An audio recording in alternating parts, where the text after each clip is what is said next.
everyone. Welcome to yet another episode of Yellow Wall India podcast.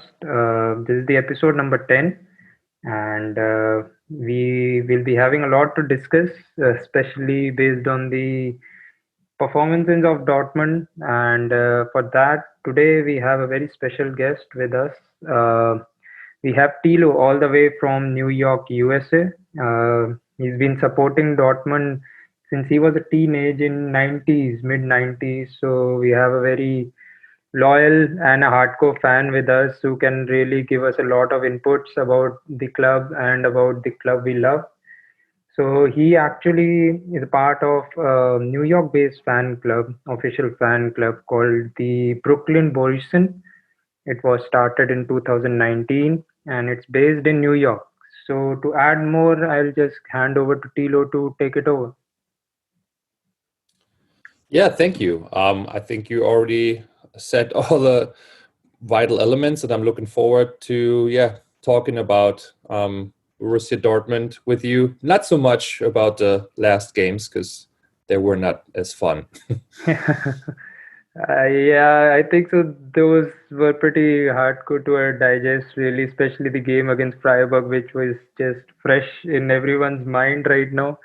So we'll start on a good note. We'll start on a winning note against the Paderborn game, which we had in the cup.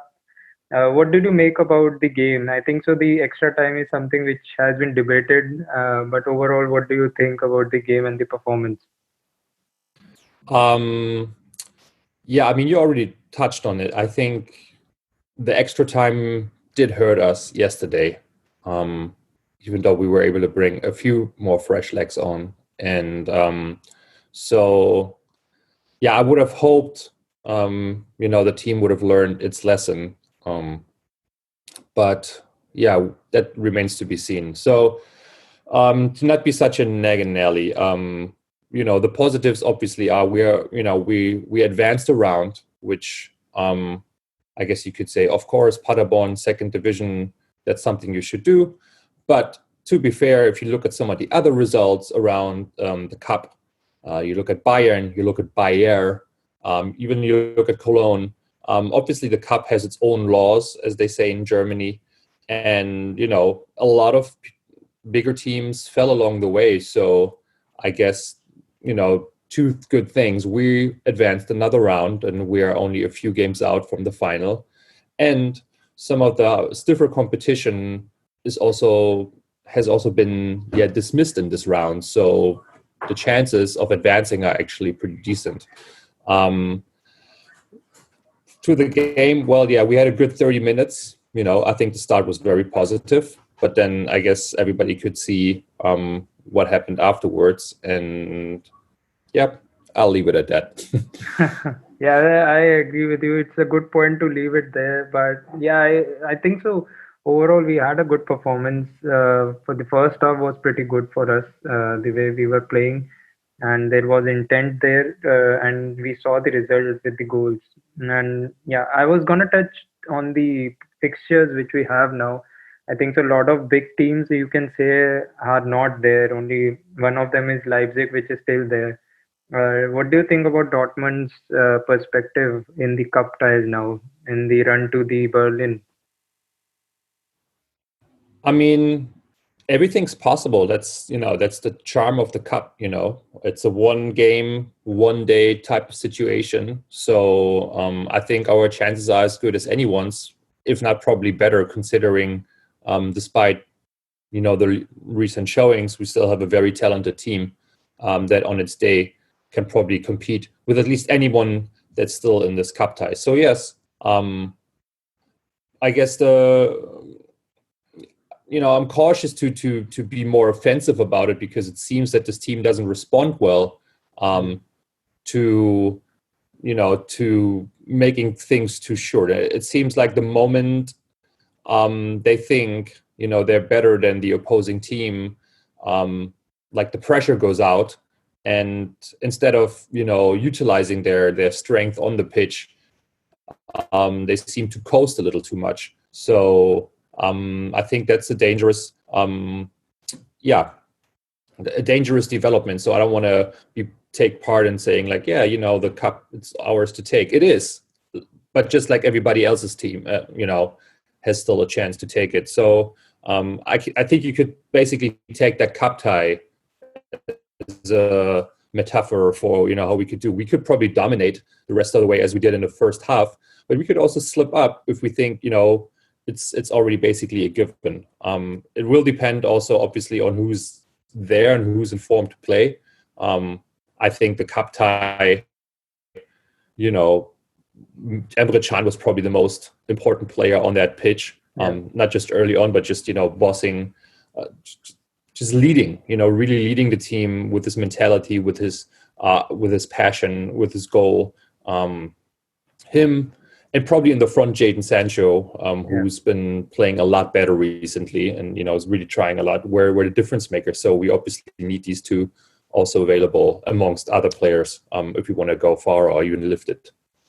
Yeah, I think so. You hit the nail right on the head with the performances of Chan and Sancho. I think that they both were actually pretty good. One in the defense, other in the attack.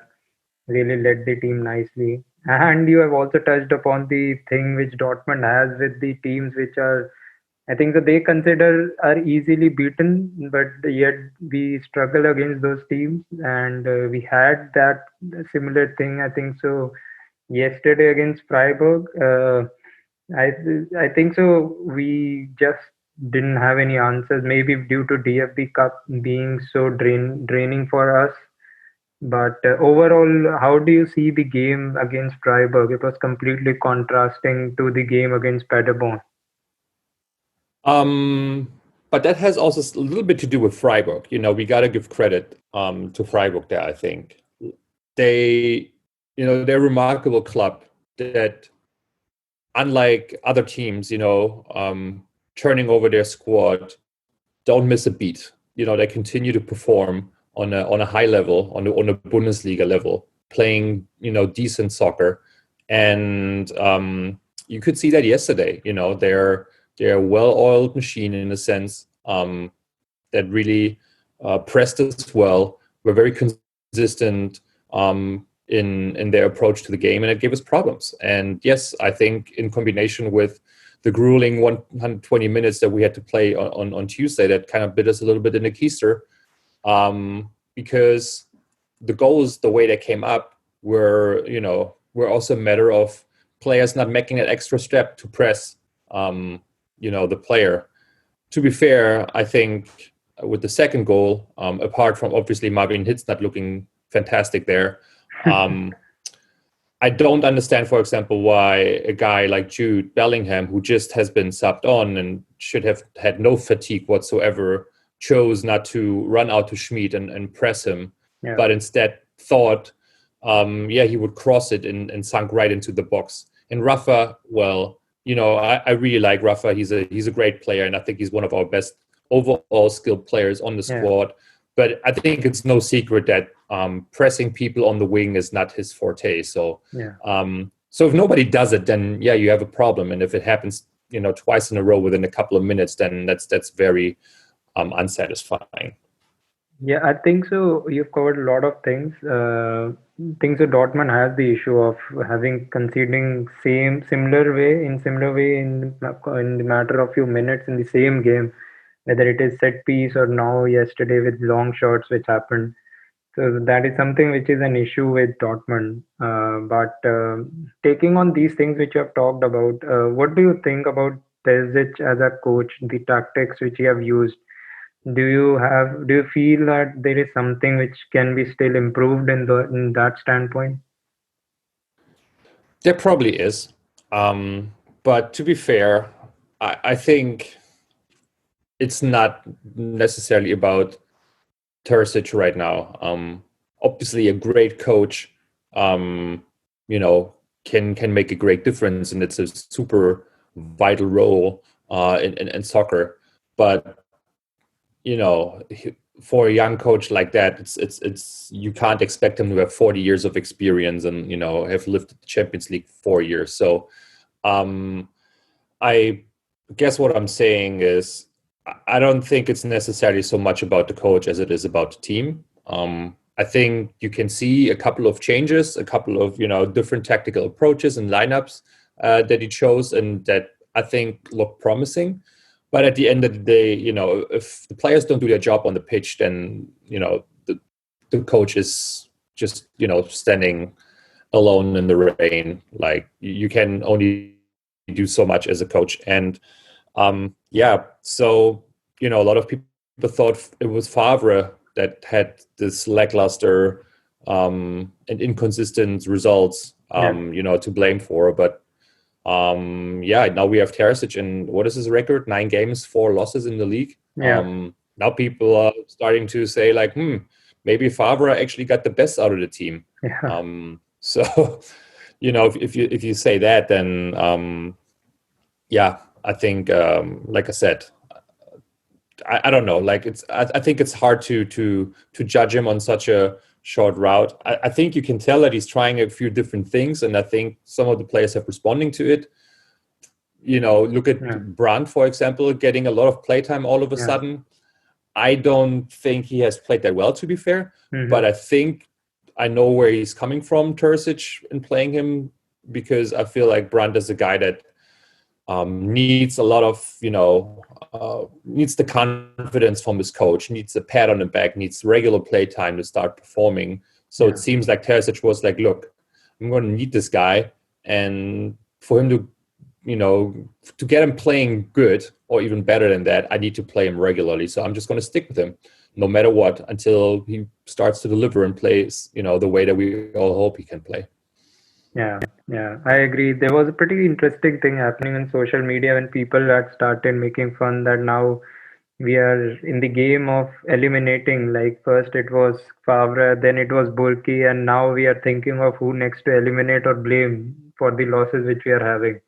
So it's pretty interesting the way we are going right now. And I think that I agree with you. It's the mixture of both players as well as the management in this. I think we can't blame just the coach for everything right now. There are a lot of blames which has to be given to players as well, as you said about Rafa as a defender. I think that it's not working. It's not working for a long time now, but there isn't any substitute available because Rafa in attack is pretty good. So we can't just substitute him for like. So there are tricky things which are to be answered. And you talked about Brandt. I think so. I'll just ask you a question related to this, which was asked by Arjun. He was asking that why Mo is underused right now. Why is he on bench most of the time, considering that he can be similar to the style which Terzic wants? Yeah, I guess we were all wondering that.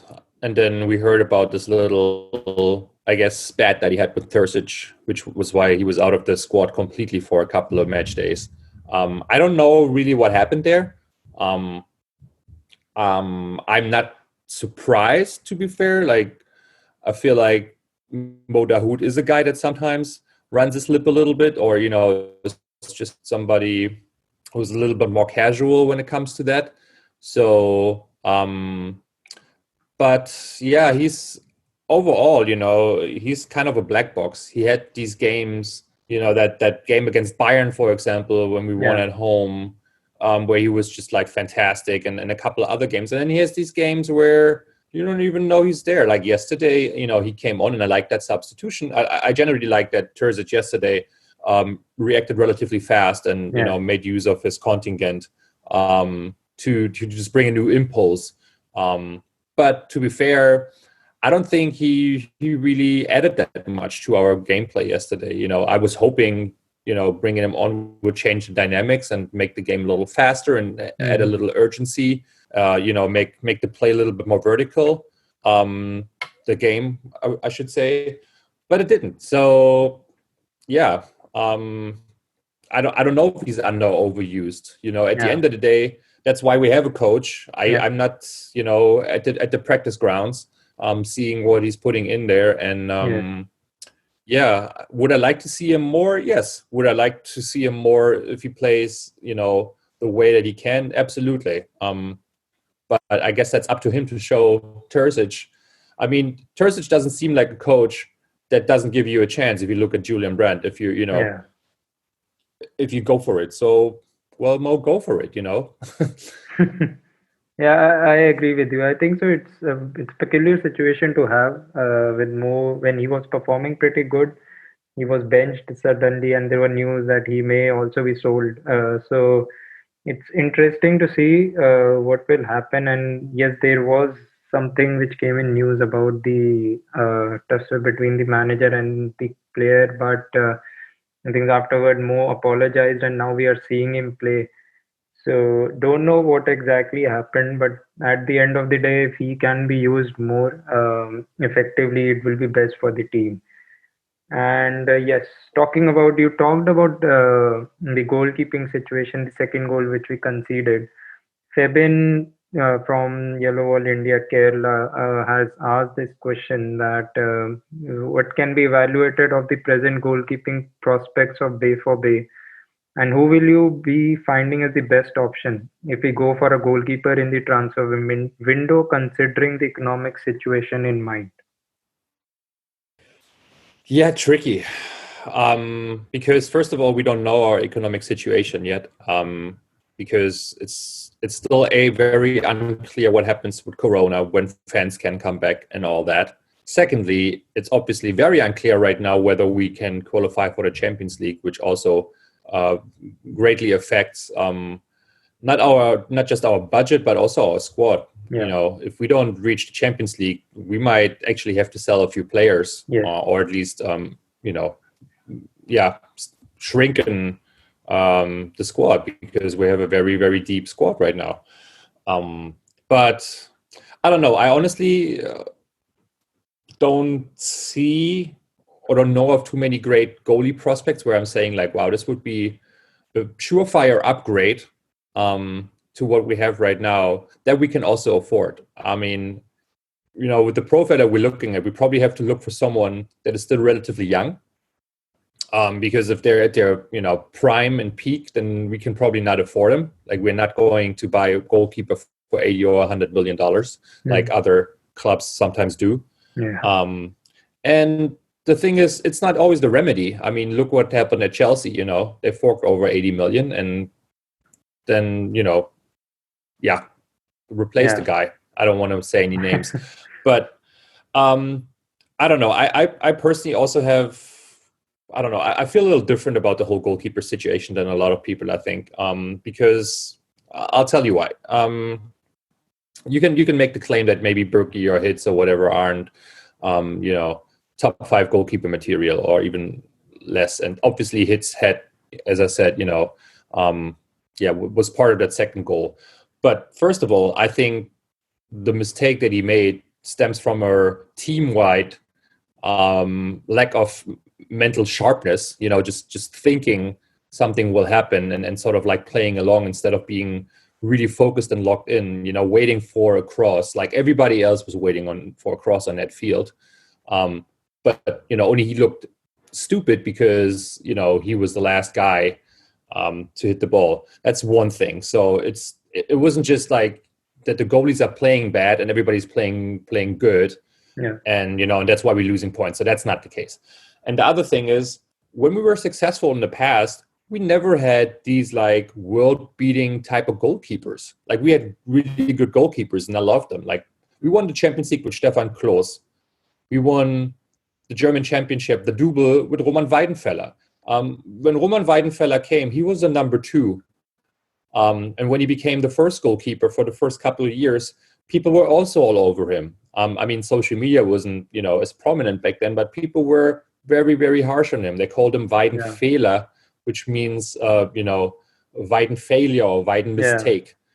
So because he was prone to the one or the other blooper, but he stuck around, you know, because he cared about the club, and he cared, I guess he also obviously cared about, you know, himself being a better goalkeeper. So he worked on this game, and steadily he became better, and he became solid enough, you know, to, well, win titles with Dortmund. And even at the end, you know, even when he went to the World Cup with Germany, it wasn't like his biggest flaws, which was, you know, handling the ball and being a quote unquote modern goalkeeper, were resolved. It wasn't like all of a sudden he started dribbling around, but, you know, he got it under control, or got it, you know, up to a certain level where he could compete while also still having his strength.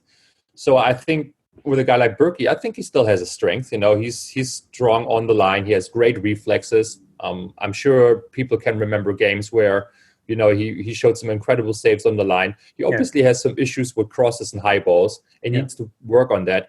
But when I see that, I feel like he has worked on his things. He has becoming more consistent.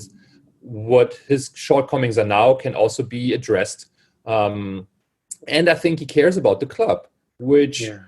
is a little bit baffling to me because people complain about the team not showing the heart and desire. But as soon as a player or a goalkeeper in that instance isn't, marveling like 34 match days, it's like sell him. Yeah. Like how do you expect players to build a relationship with the club if you want them out the moment you don't like them. Like I think Burki knows himself that that he has some stock in some of our recent losses, but so do other people. But I think the difference is that he actually cares and he wants to remedy that, and for that I'm willing to give him another chance. And also, again, what's the alternative? Like, I am not aware of a really good alternative right now in the market.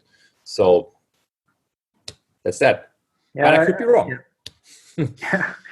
I think so. I agree with you. I think so. Burki has really improved himself, and an ironical thing which I keep telling on the podcast is that his good performances have usually come when Dortmund has lost or have drawn a game, and a lot of attention isn't given. But usually, when Dortmund has lost, sometimes Burki gets the limelight and gets all the heat for that. So.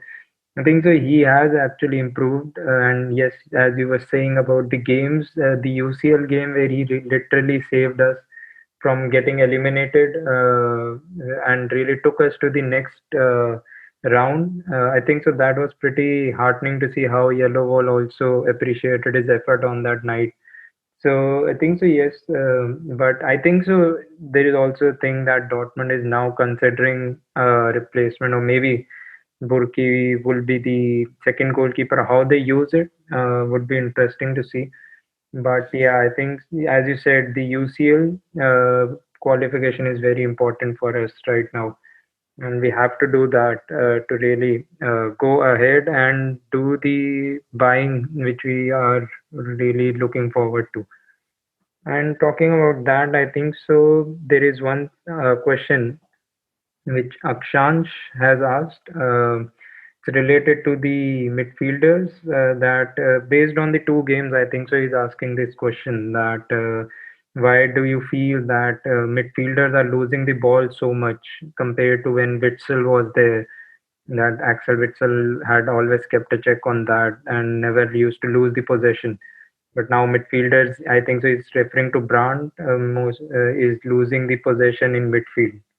I think so. Yesterday also it led to a day before yesterday on one of the game. It led to a goal as well and dangerous situations. So what do you feel about that? Well, wow. Yeah. First of all, you have a lot of questions from your club members. It's very cool, but I don't know. I don't know if that's the case. Like, well, I think it just comes down to style of play. If you take more risks, if you play faster, you're probably more bound to make mistakes.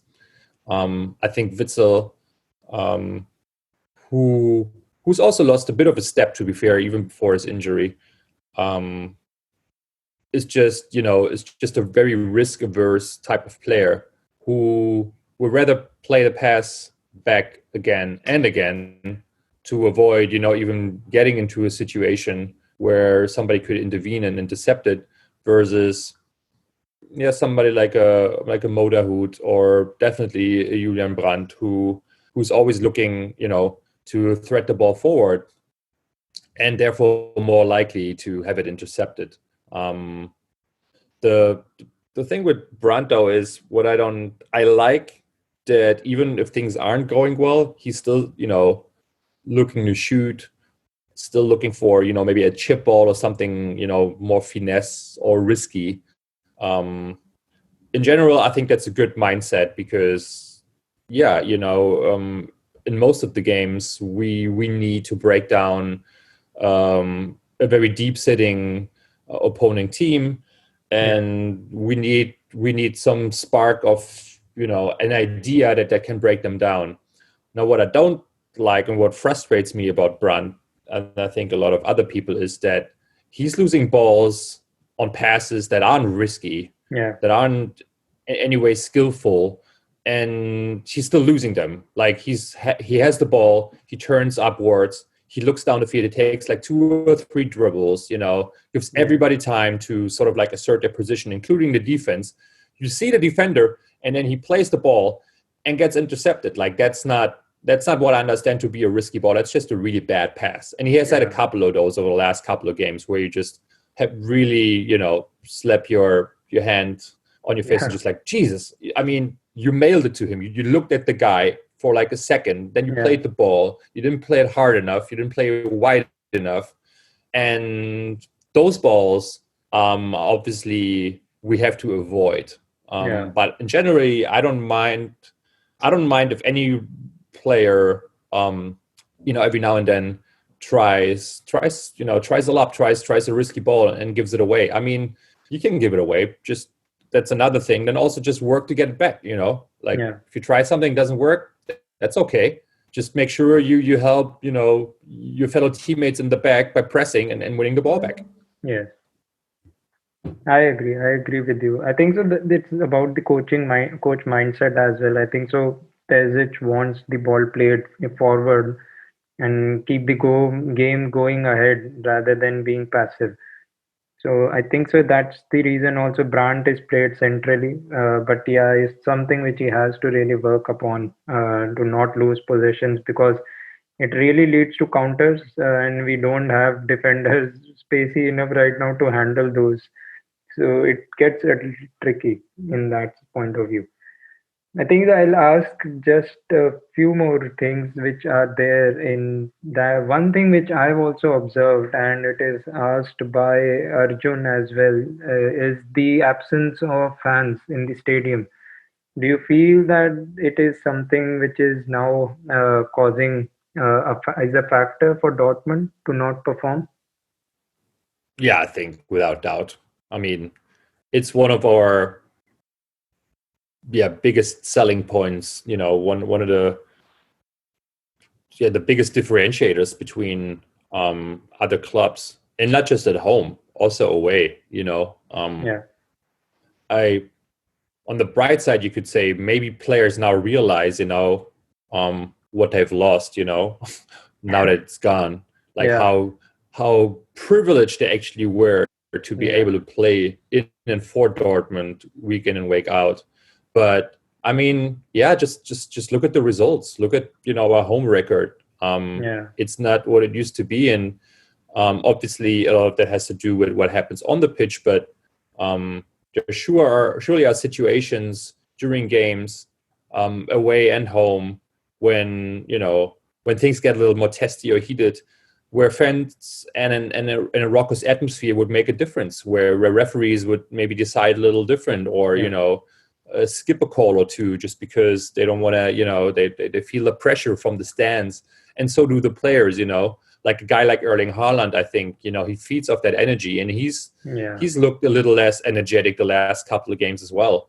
And I think it obviously makes a big difference. No doubt about it. Yeah, also I think so. I agree with you. It's the pushing point where the fans also feel the energy, and they've also pushed extra when they know that yes, everyone is there with them. And as you rightly mentioned about Haaland's performance, I think so he really takes energy out of the atmosphere which is created. I think so. It was pretty good to see Dortmund allowed few fans, and it was heartening as a fan to see back people in the stadium. And but yeah, I think so we really need fans back, and it's something which we are also missing as fans sitting and watching from our TV screens, because Dortmund is known for its fans and the atmosphere, and hopefully things get better and we get the fans back. I'll just I'll just put you on spot with the and we'll ask you one question based on what we have seen till now of Dortmund. Where do you see Dortmund go from here now? And what will be your prediction for the Hoffenheim game, which is coming next week? Um, well, obviously, I hope we get back into top four, and we should. I mean, we're only a couple of points behind, and one good thing about the season is that everybody's dropping points to everyone. If things are close, that means there's more than just 2 or 3 teams winning. So I think there will be opportunities if we get our stuff together for us to go right back into the top four. Now Hoffenheim, obviously, that's a bit of a black box itself. Yeah. They beat Bayern convincingly, and then they can't put a dub together for I don't Yeah. know 9-10 match days. So what does that tell you? Well, they have the potential to be a decent football side, but obviously they also failed to do so. Unfortunately for us, I feel with teams like that, when Borussia Dortmund comes, that's one of those things where these players can get motivated. Maybe they can't get motivated and get work together as a group against, I don't know, another team. But when a big name comes, that's when they feel like, oh, the spotlight is a little brighter, Yeah. and it's a better opportunity to show what we're really capable of. So I think we're in for a tough match, and I mean, luckily we play at home. Yeah. Even though we don't have any fans, I think that still helps a little bit in terms of just the routines, pre-game, and all that stuff. You're just in more familiar area. Also, our pitch is in better state than, for example, Freiburg was. So yeah, I mean, obviously, I'm hoping for a win, and we need one. We need a bunch of wins actually right now. We need a series of wins to get back into those top four. But yeah, I mean, I don't think it's a sure thing yet, despite Hoffenheim's poor record, because again, they've shown that they can do better, and we've also historically always struggled against Hoffenheim for some reason. Yeah, I agree. I think so. You really hit the nail again. I think so. The performance which you're talking about is against Schalke, where they literally allowed them a win where they shouldn't have actually, and would have been fun to really see Hoffenheim win that game. So let's hope that they perform in a similar way and give us a favor as well to the neighbors as well. But yeah, I think so. We are at home, and as you said, that we need to really win and have some series of win, as Hummels was also talking about yesterday, that we need streaks of win. The good thing is that we have a 3 point gap only with the top four, with the fourth place at least right now. So hopefully, I think so with series of wins, and as you said, that teams are dropping points, and we are yet to play all the teams which are at the top again in the reverse fixture. So we still have things in our hand, and that's the one positive thing to look forward to. And finger crossed, let's see how we perform. So let's see how do we do. What's your prediction? What could be the goal line, score line, Tilo, about the game of an 9-1? Well, the first game I think was a 1-0 or 2-0.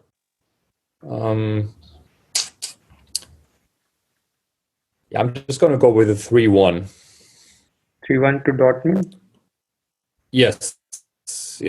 For some reason, I doubt that we'll keep a clean sheet. Yeah, I think I'll agree with you. The clean sheet is something which is a privilege right now, and I think the Hoffenheim is right now 1-1 with Frankfurt right now as they're playing.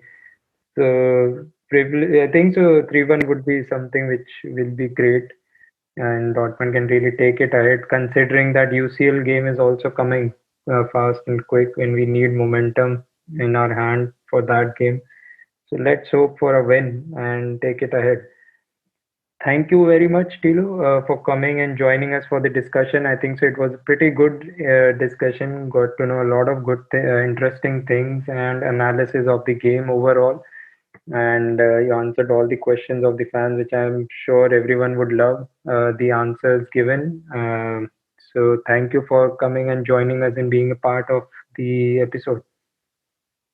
Well, thank you for having me, and for all the questions. And thanks for putting this on. I think it's amazing that you guys are upholding the black and yellow colors, so far away from Dortmund, and putting together this kind of content, because even here in the US, sometimes it's very difficult to get your hands on things that are relevant and discuss certain matters around the club in depth. So that's great. So keep up the good work. Thank you. That's the purpose, I think so, to connect with everyone and keep every Dortmund fan with us, and be connected, especially during the COVID time. It is a struggling time, and when it's still not over. So I request everyone to keep wearing masks whenever they're outside and take care of yourself. Thank you, everyone. We'll see you in yet another episode. Thanks, Tilo, once again. Bye.